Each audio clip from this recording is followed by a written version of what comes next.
ठीक है लोगों, इसे ध्यान से देखो। डेनमार्क पहला यूरोपीय देश बन गया है, या सच कहे तो किसी भी देश में पहली बार ऐसा हो रहा है जो इस्लामी अजान पर प्रतिबंध लगाने पर विचार कर रहा है। इस्लामीकरण को लेकर चिंता जताई गई है। साधारण शब्दों में एक भावुक वामपंथी इसे इस्लामोफोबिया कहेगा और पूछेगा इस्लामीकरण में बुरा क्या है। यही उपयोगी मूर्ख कहते हैं। इसीलिए हमें उन्हें यह संतुष्टि देने की भी जरूरत नहीं है कि हम उनकी चिंताओं पर विचार कर रहे हैं या सुन रहे हैं। नहीं, इसे इस्लामोफोबिया, नस्लवाद, संकीर्णता या जो चाहे कह लो, हमें उससे कोई मतलब नहीं। जानते हो, अगर इसका मतलब हमारे देश या समाज का इस्लामीकरण है तो हम इसे बेरहमी से कुचल देंगे। और ये सारे कदम, जाहिर है ये सही दिशा में एक कदम है, लेकिन एक बार में एक ही कदम। इसी से शुरू करो। जाहिर है हमने कई यूरोपीय देशों को किसी न किसी तरह बुर्का और नकाब पर प्रतिबंध लगाते हुए देखा है, और फिर हमें भी यही करना चाहिए। इसके बाद हमें सड़कों पर नमाज पढ़ने पर प्रतिबंध लगाना होगा। हमें हलाल कटाई पर भी प्रतिबंध लगाना होगा। तो आप जानते हैं, हमें पश्चिम में इस्लामीकरण को रोकने के लिए कई कदम उठाने होंगे। मेरा मतलब है अजान पर प्रतिबंध लगा देना चाहिए, क्योंकि इसे सुनना बहुत बुरा लगता है। यह उतना मधुर या अच्छा नहीं है जितना चर्च की घंटियां होती हैं, जो कि वामपंथियों और मुसलमानों का पसंदीदा तर्क है। आप चर्च की घंटियों की अनुमति देते हैं तो अल्लाह की क्यों नहीं? असल में मुझे आपको दिखाने दीजिए, यही वास्तव में यूके में हो रहा है। लगभग हर पश्चिमी देश में वे ऑस्ट्रेलियाई सरकार से नाराज है, क्योंकि वे ऑस्ट्रेलिया में भी वही करने की अनुमति चाहते हैं। ले कैनबरा में ये सिर्फ समय की बात है जब हमारे बिके हुए राजनेता उनकी मांगों के आगे झुक जाएंगे। तो इसे रोकिए। जब तक लड़ सकते हैं लड़िए, जब तक संभव हो डट जाइए। यही होता है। अभी न्यूयॉर्क सिटी में मुस्लिम मेयर के कारण ये हो रहा है। यहाँ एक कंबल है, हमें सुनाई दे रहा है कि चालू है। यहाँ आओ। मुझे लगता है हमें इसे टेक्सास से हटा देना चाहिए। उन लोगों पर शर्म आनी चाहिए, उन लोगों को जिन्होंने ये होने दिया। तुम्हें शर्म आनी चाहिए। हर एक ऐसे इंसान को शर्म आनी चाहिए। हर उस इंसान को शर्म आनी चाहिए जो बस वहां से गुजर रहा है और इससे परेशान नहीं है। उन्हें शर्म आनी चाहिए। खैर, ये तो बस न्यूयॉर्क है। न्यूयॉर्क सिटी अकेला नहीं है। न्यूयॉर्क सिटी लंदन से भी तेज गिर रहा है। लंदन की बात करें तो ये ईस्ट लंदन है। क्या मैंने नहीं बताया कि ये सुनना कितना बुरा है? ये बहुत बदसूरत है, इसीलिए मुझे म्यूट करना पड़ा। ये बहुत घिनौना और भद्दा है। मुस्लिम देशों में इसे अनुमति नहीं मिलनी चाहिए, और कई मुस्लिम देश वास्तव में इसकी अनुमति नहीं देते। इस ब्रिटिश महिला को देखिए, वो अल्लाहू अकबर की एक गंदी चीखें सुन सुनकर तंग आ चुकी है। ये सुनिए, लेसेस्टर के अंग्रेजी ईसाइयों को 70 अलग अलग मस्जिदों से दिन में 5 बार इस्लामिक अजान सुननी पड़ती है। इसे सुनिए। 70 अलग अलग मस्जिदें। ये कैसे हुआ? किसने इजाजत दी? हमारे भ्रष्ट राजनेताओं ने। सोचिए, सुबह 5 बजे ये सुनना कैसा लगेगा?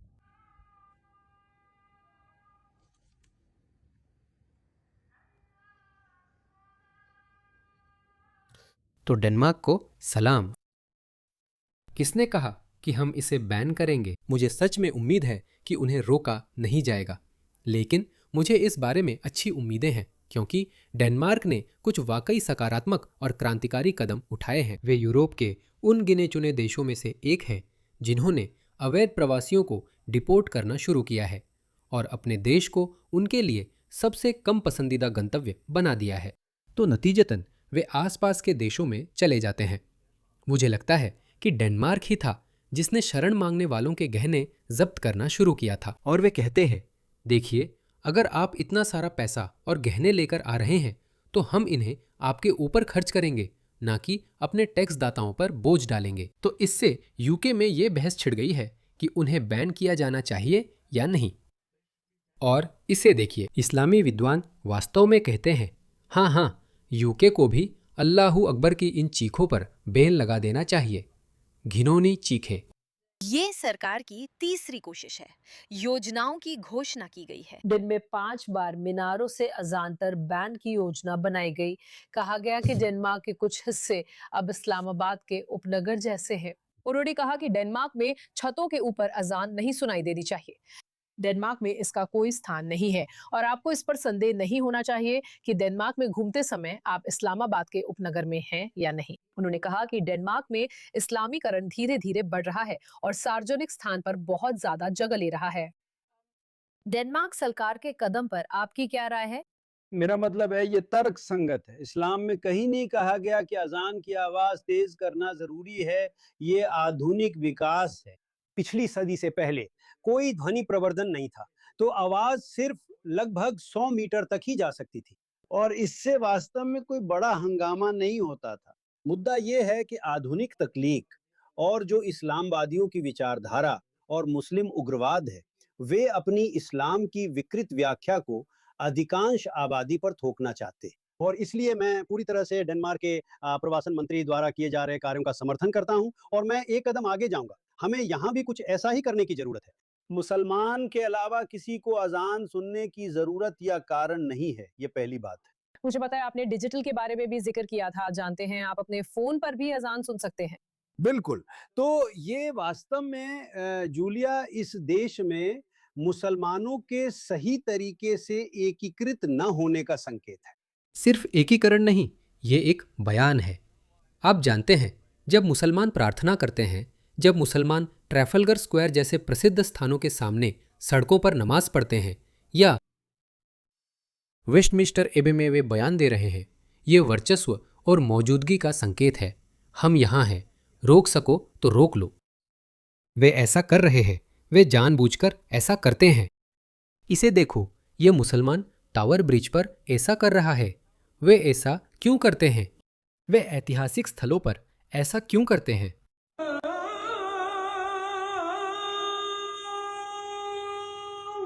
वे एक संदेश देना चाहते हैं, क्योंकि उनके पैगंबर के रूप में छुपे हुए उनके युद्ध नेता ने उन्हें ऐसा करने का आदेश दिया था। वे आपकी सहनशीलता का फायदा उठा रहे हैं, लेकिन आखिर कब तक? मेरा मतलब है, अगर आप किसी कुत्ते को बार बार तंग या मारेंगे तो वो भी पलटकर काटेगा। कभी न कभी ऐसा जरूर होगा। लेकिन साफ तौर पर ये वोक लेफ्टी पागल लोग, ये तो उन ठुकराए हुए उदास कुत्तों से भी बदतर है। ये उनसे भी बुरे हैं। ये उनके लिए लगातार चापलूसी करते रहते हैं। उनकी लगातार चापलूसी करते हैं। ये सच में दिमाग घुमा देता है। अगर वे पूरी तरह से घुल मिल गए होते, पूरी तरह से समाज में शामिल हो गए होते, तो वे आम जनता की संवेदनाओं और भावनाओं के प्रति सतर्क रहते।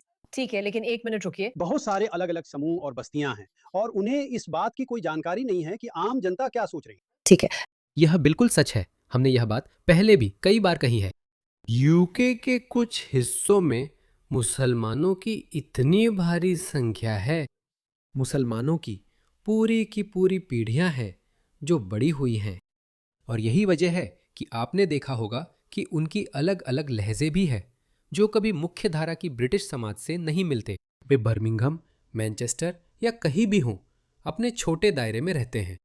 वे कभी भी मुख्य धारा में नहीं आ पाते। वे वहीं अपने व्यवसाय खोलते हैं, वहीं के स्कूलों में जाते हैं, वहीं के कॉलेजों में पढ़ते हैं और उन्हीं इलाकों में अपने व्यवसाय खोलते हैं। वे कभी भी अपने दायरे से बाहर किसी से बातचीत नहीं कर पाते। जैसा कि उन्होंने अभी इशारा किया, उन्होंने कहा कि वे सिर्फ अपने इलाकों में हैं और बाहर की जानकारी नहीं है। मैं उसी का इंतजार कर रहा हूं। ये होने वाला है। हमें इस पर विश्वास करना होगा दोस्तों। मुझे वो टिप्पणियां पसंद नहीं आती जब मैं देखता हूं कि लोग कहते हैं यूके खत्म हो गया है। मुझे ऐसी टिप्पणियां पसंद नहीं है। मैं सच में मानता हूं कि ऐसा नहीं है, लेकिन अगर ऐसा भी होता तो भी यही तरीका नहीं है मुकाबला करने का। अपने लोगों को एकजुट करने का यही तरीका नहीं है। यूं कहे तो मैं ये बात रूपक में कह रहा हूं।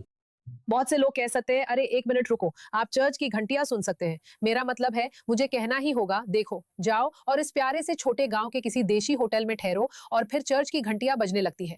भगवान ही जाने रविवार सुबह किस समय। अगर आप चर्च जाना चाहते हैं तो जाइए, लेकिन क्या मुझे भी जगाना जरूरी है? क्या इसमें कोई फर्क है? या बात यह है कि ये दिन में 5 बार होता है, वो भी ऐसे देश में जहां ईसाई धर्म से कोई संवैधानिक संबंध नहीं है। हाँ, आप सही कह रहे हैं। मेरा मतलब है चर्च की घंटियाँ इस समाज में इस्लाम के आने से पहले से थीं। ये यहाँ की संस्कृति और परंपरा है। अगर वे इसे रविवार सुबह 10 या 11 बजे करना चाहें, तो एक मुसलमान होने के नाते मुझे कोई दिक्कत नहीं। वे ये सुबह 10-11 या दोपहर 12 बजे ही कर रहे हैं। और माफ कीजिए, जैसा कि रिचर्ड डॉकिंस ने कहा, चर्च की घंटियां वे चिकित्सीय होती है, उन्हें सुनना बहुत अच्छा लगता है। वे अल्लाह की उतनी आक्रामक चीखों जैसी नहीं लगती। और वैसे भी जब भी हम अल्लाह अकबर सुनते हैं तो हमें पीटीएसडी हो जाता है। इसके लिए आप हमें दोष नहीं दे सकते, क्योंकि आमतौर पर इसके बाद एक तेज धमाका और हर तरफ शरीर के टुकड़े उड़ते हुए दिखाई देते हैं। तो आप जानते हैं, हमारे समाज में, हमारी संस्कृति में पीटीएसडी है। हम अल्लाह अकबर की ये चीखें नहीं सुनना चाहते। मुस्लिम प्रार्थना की जो बात है, जैसा आपने सही कहा, वो दिन में 5 बार होती है। और अगर वे ध्वनि प्रवर्धन का इस्तेमाल करते हैं, तो आवाज 1, 2, 3 किलोमीटर तक जाती है। और मैं यह बेतुका है कि मस्जिद से 2 मील दूर रहने वालों को दिन में 5 बार क्यों परेशान किया जाए।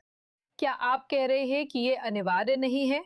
हमने पहले ही कहा है, ये इस्लाम में जरूरी नहीं है। क्या आप कह रहे हैं कि ये जानबूझकर एक तरह के उग्र, लगभग राजनीतिक कृत्य के रूप में किया जा रहा है, ना कि इस्लामी भक्ति के कार्य के रूप में? आंशिक रूप से सही है, इसमें इस्लामी रीति रिवाज का तत्व है। लेकिन अगर ये लोग हमारे समाज में पूरी तरह घुले मिले होते, तो वे सतर्क रहते और समझते कि आम जनता क्या सोचती है। मेरा मतलब है, उदाहरण के लिए, अब गर्मियों में अजान सुबह 4 बजे होती है। हाँ, मेरा मतलब है, तो अगर मैं मुसलमान नहीं हूँ, तो मुझे इस शोर से क्यों जगाया जाना चाहिए? मेरा मतलब है, लेकिन क्या यहाँ ऐसा हो रहा है? हाँ, कुछ जगहों पे ऐसा होता है, जैसे ब्रैडफोर्ड, ओल्डहैम, ब्लैकबर्न। हम दोनों दूर इलाकों में रहते हैं। मैं ऑक्सफोर्ड में हूँ, आपको कहाँ रहते हैं पता नहीं। ठीक है, तो आप इसे सुन नहीं रहे हैं। ऐसा हो रहा है। मेरा मतलब है, मैं मिस्र जैसे स्थानों पर गया हूँ जहां आप इसे सुनते हैं। मुझे ईमानदारी से कहना है कि ये आवाज मेरे लिए झटका देने वाली है, और अगर ये मेरे शहर में होती तो मुझे मुश्किल लगता। मुझे वापस आने दीजिए। अगर वो इसे मिस्र में करते हैं, सऊदी अरब में करते हैं, बांग्लादेश में करते हैं या कहीं भी करते हैं, तो वो ठीक है, वहाँ ये बहुसंख्यक धर्म है, मुझे वहाँ कोई समस्या नहीं है। यहाँ हम मुसलमान अल्पसंख्यक हैं। हम अब अधिकतम 4 या 5% आबादी से ज़्यादा नहीं है। हमें क्या हक है कि हम अपनी मूल्य प्रणाली दूसरों पर थोपे और लागू करें? ये आदमी अच्छा मुसलमान है, मुझे पसंद है। नहीं, जब कोई समझदारी की बात करता है और अच्छा मुद्दा उठाता है, ये मुसलमान इस बात को क्यों नहीं समझ सकते कि उनके कामों की वजह से इस्लाम की छवि पर बुरा असर पड़ रहा है। अपने देशों में, अपने मूल देशों में रहने वाले गैर मुसलमानों की नज़रों में भले ही आप सोचते हैं कि आप सही है, लेकिन आप ये सब सिर्फ लोगों को नाराज करने के लिए क्यों कर रहे हैं? आपको पता है कि लोग नाराज हो रहे हैं। वो क्या करते हैं? यही करते हैं। देखिए, ये देखिए, पश्चिमी के सामने नमाज पढ़ रहे हैं। दृष्टिकोण। इसे देखिए। क्यों क्यों आपको वहां जाने की क्या जरूरत थी? वो जानबूझकर ऐसा कर रहे हैं। वो हर जगह ऐसा करते हैं, हर जगह करते हैं, क्योंकि वो एक संदेश देना चाहते हैं। उन्हें अपनी मौजूदगी यूं जताना बहुत पसंद है। हम यहाँ हैं। रोक सकते हो तो रोक लो। ये न्यूयॉर्क सिटी है। वो मुस्लिम जो वॉशिंगटन स्क्वायर पार्क में ईद मनाते हैं। इसे देखिए। मेरा मतलब है, बात करने का समय अब खत्म हो गया है। हमें सख्त कानून चाहिए। हमें इन्हें बैन करना शुरू करना चाहिए। फिर से कह रहा हूं, बस यही है। राजनीतिक कार्रवाई की मांग करना हमारा राजनीतिक लोकतांत्रिक अधिकार है। यह हमारा लोकतांत्रिक अधिकार है। किसी को आपको विपरीत न बताने दे। यह हमारा अधिकार है। हम इसकी मांग कर सकते हैं। ये पश्चिमी उदार लोकतंत्रों की धर्मनिरपेक्षता के खिलाफ है। 95% लोग। हाँ, मेरा मतलब है, वो तो है। बहुत से लोग वही कर रहे हैं जो डेनिश लोग करते हैं। मैं दुआ करता हूं कि हम भी ऐसा करें। आज मैं टेलीग्राफ को चिट्ठी लिख रहा हूं, शानदार, ताकि हम इसकी शुरुआत कर सकें। मैं उसे पढ़ने के लिए उत्सुक हूँ। वे पहले ऐसा करने में सफल नहीं हो पाए थे, लेकिन 2018 में यूरोप के कई अन्य देशों के साथ, जिसमें फ्रांस भी शामिल है, उन्होंने सभी तरह के फेस कवरिंग्स, चाहे धार्मिक हो या अन्य, जैसे कि बुर्का और नकाब को सार्वजनिक स्थानों से, खासकर विश्वविद्यालयों और स्कूलों से भी बैन कर दिया था। और मैं तो ये नियम कल ही लागू कर दूंगी। मुझे कहना पड़ेगा, मैं खुद को पूरी तरह, मेरा मतलब है, मैं कहूंगी कि जब मैं उन कपड़ों को देखती हूँ तो मुझे घृणा महसूस होती है। बुर्का और हिजाब, चेहरा ढकने वाला और बाल ढकने वाला कपड़ा, ये कुरान में नहीं है। कपड़े, यहाँ तक कि हिजाब, यहाँ तक कि सिर्फ स्कार्फ भी। कुरान में हिजाब शब्द 8 बार आया है, लेकिन कभी भी बालों या महिलाओं के लिए नहीं।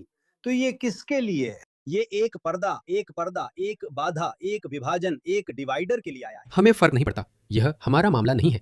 हमें फर्क नहीं पड़ता, बस हम इसे नहीं चाहते। हम इस्लाम के प्रचार के पक्ष में नहीं हैं। अल्लाह ने हिजाब, बुर्का या नकाब का क्या अर्थ निकाला, इससे हमें फर्क नहीं पड़ता। तो ये विचार कि हिजाब का मतलब है औरत के बालों को ढंकना, ये बेतुका है। असल में ये रिवाज इस्लाम में यहूदी धर्म के जरिए आया है। पुराने नियम में यहूदी महिलाओं के लिए बाल ढंकना जरूरी है, और जब शुरुआती यहूदी लोग इस्लाम में शामिल हुए या मुसलमान बने, तो वे ये प्रथा अपने साथ इस्लाम में ले आए। हाँ, ये बहुत दिलचस्प है। मेरा मतलब है, फिर से कुछ लोग, आप जानते हैं, दाईं ओर के कुछ लोग इन चीजों की मांग कर रहे हैं। मेरा मतलब है, लोग कहते हैं कि जो भी सीमाओं की मांग करता है वो किसी ना किसी तरह से नस्लवादी है। हाल ही में हमारे यहाँ ब्रिजिट फिलिप्सन को लेकर राजनीतिक तकरार हुई है। हाल ही में उन्होंने शैडो होम सेक्रेटरी निक टिमोथी को नस्लवादी कहा, क्योंकि उन्होंने ऐसा नहीं कहा था। उन्होंने ट्राफलगर स्क्वायर में इस्लामिक सामूहिक प्रार्थना का विरोध किया था। क्या उनका इसकी आलोचना करना सही था? मुझे पूरा यकीन है, मुझे नहीं लगता कि मुसलमानों को हर जगह सार्वजनिक सभा करने का अधिकार है। हमें यहाँ की बड़ी आबादी की भावनाओं और संवेदनाओं का सचेत रूप से ध्यान रखना चाहिए। यही बात है। मुझे क्यों किसी की नाक मिट्टी में रगड़नी चाहिए? मुझे लगता है जब मुसलमान इतने सर्वोच्चतावादी सोच वाले होते हैं, इतने बहिष्कारी सोच वाले होते हैं, तो वो और ज्यादा विरोध और दुश्मनी ही पैदा करता है। क्या आपको लगता है कि इस्लामी नेता जो इस तरह की शायद ज़्यादा खुले तौर पर इस्लाम की अभिव्यक्ति को सार्वजनिक क्षेत्र में ला रहे हैं? क्या उसके पीछे सिर्फ अपने धर्म को साझा करने के अलावा भी कोई और वजह है? मेरा मतलब है, वे धर्म का प्रचार तो चाहते हैं, लेकिन मुझे लगता है उनके राजनीतिक उद्देश्य और एजेंडा भी है। कुछ लोग ब्रिटेन का इस्लामी गणराज्य की बात कर रहे हैं। मैं मुसलमान हूँ, लेकिन अगर ब्रिटेन इस्लामिक रिपब्लिक बना तो मैं देश छोड़ दूंगा। मैं शरिया कानून या मुस्लिम शासन में नहीं रहना चाहता। उन्होंने बहुत गड़बड़ की है। सऊदी अरब, ईरान को देखो, अफगानिस्तान, मिस्र, कहाँ ये सफल है? और क्यों लाखों मुसलमान यूके आना चाहते हैं और यहाँ शरिया लागू करना चाहते हैं? शानदार। मुझे ये आदमी पसंद है, लेकिन ये मुसलमान क्यों है? इसे पूर्व मुसलमान होना चाहिए। इस इंटरव्यू से सीख है कि मुसलमानों को माहौल समझना चाहिए। अगर कोई चीज़ उस देश के भारी बहुमत को नाराज कर रही है जिसमें वे रह रहे हैं, अगर वो उनका अपना देश नहीं है, तो सिर्फ एक सद्भावना के तौर पर, मैंने ये कई बार कहा है, सिर्फ एक सद्भावना के तौर पर वो करना बंद कर दे। लेकिन जानते हो क्या, इससे उन्हें और भी ज्यादा ताकत मिलती है। हमारे वोक वामपंथी सनकी, गेस फॉर गाजा वाले बेवकूफ़ उन्हें और हिम्मत देते हैं। मैं चाहता हूं कि हर पश्चिमी देश अजान पर बैन लगाए। बस इसे बैन करना चाहिए। पहले बुर्का, नकाब, फिर हलाल वध, फिर आगे भी। अगर वे न सीखे तो उनके धार्मिक रीति रिवाजों पर बैन लगाओ। माफ कीजिए, हम ऐसा नहीं चाहते। हमें आपको ये बताने की जरूरत नहीं है कि हम ये क्यों नहीं चाहते। हम बस ये नहीं चाहते। दफा हो जाओ।